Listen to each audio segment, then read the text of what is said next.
They're unique because you have, at the heart of that situation, you have a tremendous abuse of power. You have an adult, usually, who is in a position of authority, either moral, spiritual, or political authority, and you have a victim, usually a child, who does not in any way have the same level of power that that person is. In fact, the reason that person is able to do some of the things the horrible things that they do to children is because they're precisely in that position of authority. And with the church especially, those folks the perpetrators come clothed in the trappings of religion, the connection to the Almighty Being. And so they have all that layer. And they have an institution that has for decades, if not centuries, protected those perpetrators. So that's why it's a little different.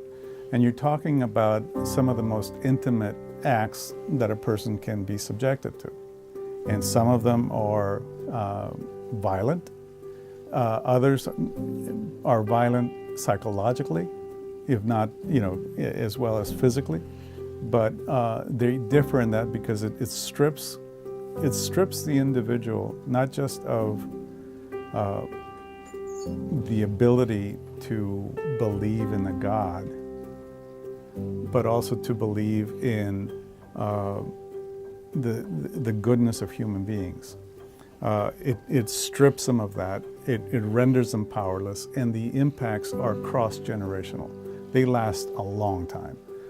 We have folks who are still laboring from the abuse that they suffered at the age of 13, and they're now 65, 67 years old. It's a lifelong process. The trauma is profound, and sometimes they don't even understand that it is a function of their trauma, that they're, that they're involved in drugs or risky sexual behavior in their lives, or have anger issues. When a kid is abused by a person in power, they have nowhere to vent their anger or their hurt. So they often internalize it and they hurt themselves. And that's one of the most insidious things about sex abuse cases. And we try to help them as much as we can with counseling, and in addition to just having those folks who are survivors be recognized that what they're saying is true, that it did occur.